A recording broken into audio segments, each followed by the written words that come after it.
Yes, we don't have breaking news today. This isn't that type of show. The news that we have is, I thought it would be great to start a yearly tradition where I look back at all the predictions that I made in the last year about what would happen in the year 2025, and we could see together, just how correct I was in my assessments and my predictions. We'll see how I did here. So I really want to go over, before we get into my predictions for the year 2026, put a bow on 2025 and see how good my prognostication skills are. So let's do it. What were my predictions for the year 2025? Let's start at number 10, what my prediction was for the year 2025. My number 10 prediction of what's going to happen in 2025 is we are going to see the continued rise of Africa. That's right. A lot of what has flown under the radar, as we talked about Israel and Palestine and Ukraine and Russia, is that these African countries, particularly West Africa, the Sahel region, Mali, Niger, Burkina Faso. We just talked about Burkina Faso with the late great Thomas Sankara. Well, they got a new brother. His name is Ibrahim Traore, and he is not messing around whatsoever. That brother is 100% on his game, and he kicked the French out, and he kicked the Americans out. They're all doing that in Niger. They're kicking the French out. They're kicking the Americans out. They are determined to make their own gold and use their resources for their own people, for the betterment of their own people, and they are together. And that's the thing that is really promising for Africa, that that I think maybe even in Thomas Sankara's day they didn't have as much. These Sahel states and a lot of these countries are starting to come together. They realize that the Americans, that the Europeans do not and have never had their best interest in mind, and that the best thing they can do is get together, come together. All right, so that was me from exactly 1 year ago, predicting that the rise of Africa would continue, and I think I pretty much got that one correct. Even more throughout the year, we've seen Ibrahim Traore, Assimi Goita, Abdul Rahman Chiani in Burkina Faso, in Niger, in Mali. These West African states are getting together. They're even more resolute and even stronger today than they were a year ago. And so I definitely think I got that one correct. It's important to understand, to acknowledge that Sudan's war has continued to be one of the deadliest conflicts between the Rapid Support Forces and the state. Also, there was a Congo crisis that caused a lot of had a destabilizing effect on there. I did not predict Boko Haram would intensify their attacks in Nigeria. Definitely didn't predict Trump would bomb them on Christmas. We are seeing Israel becoming the first country to recognize Somaliland. Like, I didn't predict that, but overall, my overall tenor in saying that what you would see is Africa continue to rise. We're seeing the Africans getting together with the Chinese, the Russians, the BRICS countries. They are participating in economic alliances, independent of the French, of the British, of the Americans, which is only the best thing you can have if you are somebody of, if you believe in justice and you're anti-imperialist and you're anti-colonialism, which I am. If you listen to this show, you know I'm an anti-colonialist, okay? I don't believe in colonization. I don't believe in Western imperialism. I actually think it's the worst thing that's happened to this world in modern history. So definitely, I believe that is a good thing. That Africans are getting free. They're getting free. They're kicking the British out. They're kicking the Americans out. They're kicking the French out. France is actually collapsing because they can't exploit Africans' resources anymore. It's a thing of beauty. You love to see it. You love to see it.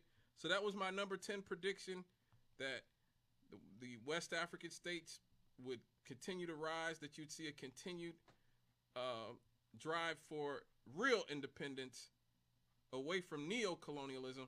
We know they got away from colonialism in the 50s and 60s, but they were still neo-colonial states. Now, in West Africa, particularly Burkina Faso, Mali, Niger, these types of states, they are doing what it takes to have even more independence. So I'll say I got that one. I'll say I got that one. So put a pin in that one. I think I'll say I got that one. All right, let's go to number 9. What was my number 9 prediction in late 2024 for the year 2025? Go to number 9. What will happen in the year 2025?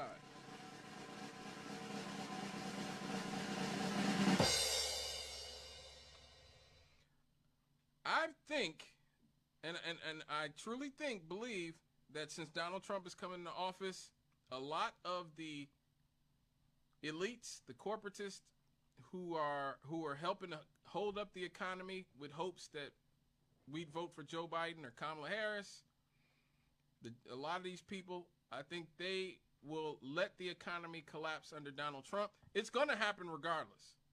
Let me just say this. It's going to happen regardless. I think Elon Musk and these people know that it's going to happen regardless, because we've been burning the candle at both ends for a long time, economically, with all these wars, with this inflation, with, the banksters playing reckless, even more reckless than they were in 2008. I think that 2025 will be the year that we see a stock market crash, that we see an economic crash, like the one we saw at the beginning of COVID, like we saw in 2008. We will see great wealth destruction. I think that's another reason why Bitcoin has soared to the moon. That's another one of those things I really wish I had gotten in on the ground floor of 10, 15 years ago. I mean, you got people who bought a small, invested a little bit of money into Bitcoin, just a minor amount, a few $100s, who are now millionaires, Bitcoin millionaires. And so I think the economy will collapse, I believe, in 2025. All right, I predict the economy would collapse. Now, there was sometimes it looked like the economy would collapse, especially after the Trump tariffs. But ultimately, it did not happen, okay?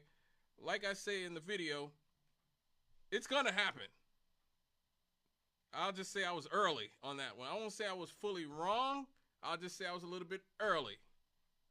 I was a tad bit early on that one. The economy did not collapse, even though we did have some really scary moments. We've just seen the continued weakening of the economy. We see that we're stuck with inflation. We see that lots of companies are laying people off in mass, which is what I told you the whole point of the AI, artificial intelligence was, the data centers, all those things. They are planning on replacing you. That is the point. That is the point.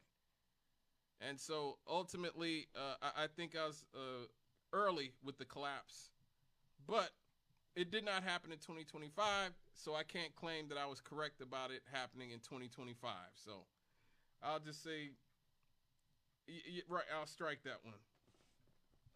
Let's get to number 8. What was my number 8 prediction for the year 2025? Let's go to number 8.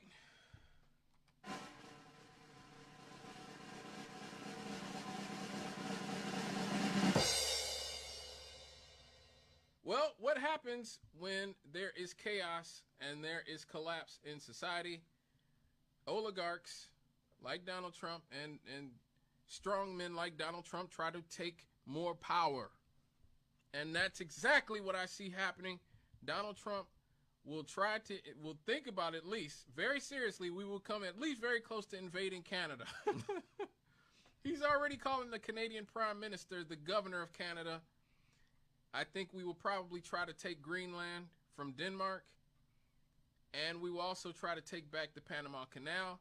I think these will be things that Donald Trump does out of pure hubris and desperation. When the economy collapses, I think he'll try to divert attention from that by saying, hey, we're going to invade, we're going to make Canada the 51st state, we're going to make Greenland, we're going to make Greenland a state, we're going to make, or at least a territory, and we're going to take back the Panama Canal. Hey, everybody, look at this. Look at this. Don't look at the food lines and you're starving. Look at the fact that we are going to take back all of these, or take all of these territories. All right, so I got that one wrong. Now, it's easy to see why I got those wrong, because Donald Trump did say he was going to do all that stuff.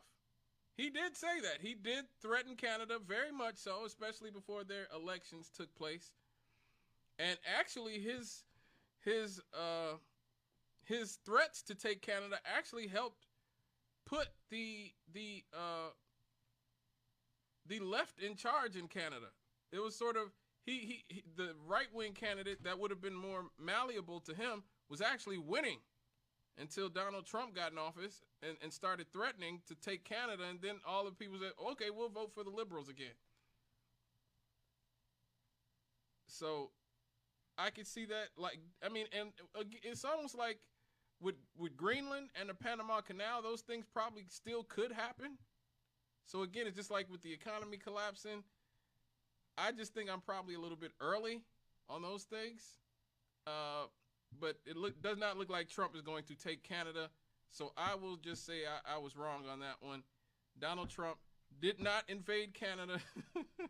Canada is not the 51st state. So I'll just say I was wrong on that one. All right.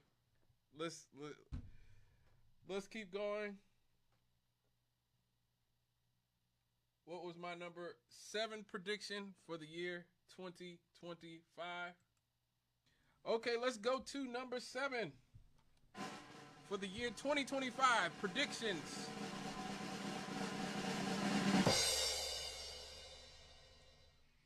Well, this one is pretty heavy, but I don't think this isn't that big of a stretch. I predict in the year 2025, Jimmy Carter will finally die. I'm surprised he's still alive now. But I think he will make it to just a little bit after the new year, then he will finally die, and I'll get to play the Malaise speech, which is probably my favorite political speech ever, just because, I love when an American president just tells the American people how terrible they are. I just think it's hilarious. But I think Jimmy Carter will finally die. But that's not the real stretch. I think Joe Biden's going to die in the next year too. Oh man. I do. I think Joe Biden is going to die. I think we will lose Jimmy Carter and Joe Biden in the same year. I think and when Joe Biden dies, I think a lot of people will finally come out. We're already seeing the Wall Street Journal just came out with a story about how many people were involved in the conspiracy of propping up Joe Biden and making people believe that he was actually a functioning human being when he was not. Now it's all coming out. All right, so I predicted that Jimmy Carter and Joe Biden would die. This is sort of a weird one, right? Because the date on that prediction was December 27th, 2024. That was December 27th, 2024. Jimmy Carter actually died December 29th, 2024. So I was right that Jimmy Carter's death was right around the corner. He just did not wait a few days, 3 days for it to happen in the year 2025. He died at the end of 2024, a few days after I made that prediction. So I'll kind of take it. I did say he was going to die, but he did not wait to the new year to die. So And Joe Biden is still, from what I see, very much still alive. So I'll just say I whiffed on that one. Yeah, you know, Joe Biden looks better now out of office than he did when he's in office. Though I'm sure they're probably still hiding a considerable amount about his what he's going through even now. So I'll just say I was a little bit off about my predictions of Joe Biden's death. I'll just say that I was off. But I was right that Jimmy Carter's death was right around the corner. How about that? Let's just go with that. All right. That was my number 7 prediction. Let's go to my number 6 prediction of what would happen in the year 2025. These were all made in late 2024. So let's go to number 6. Let's go to number 6.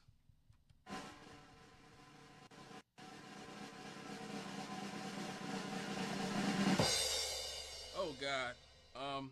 I'm currently wearing a White Sox hat. It's probably hard to see because it's all black. If you're watching the stream on Facebook, WLTH Radio, or YouTube.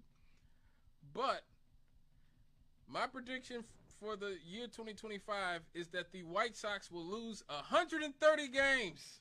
Yes.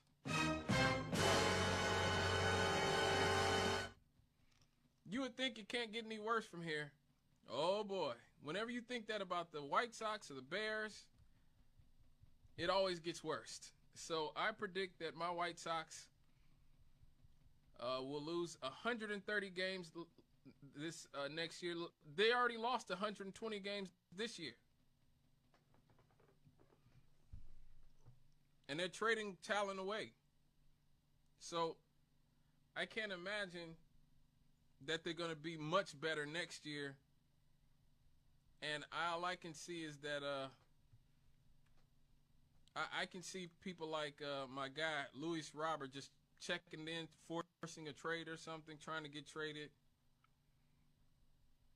I can't really imagine that things are going to get much better for the White Sox. So I think they lose 130 games. They will be by far the worst team in Major League Baseball history. They were already arguably the worst team in Major League Baseball history this year. I think it probably gets worse next year. All right, so I predicted the White Sox would lose 130 games. Thank God I was off. I was wrong about that. They were still really terrible. They lost 102 games. My White Sox did lose 102 games, which is considerably better than the 120 they lost last year. So I'll just say, improving by 20 games is improving by 20 games. They went 60 and 102. That is a 37% winning percentage. Hey, I'll take it. Okay. It was their first year under Will Venable. They had some bright spots like Colson Montgomery, who I think is a kid who can play, who's young. I think Luis Robert has given up. It's probably time to trade him if you can, or get something for him. He is an extremely talented dude, but good God, all that losing obviously has taken its toll on him. And so I guess it's probably time to break up with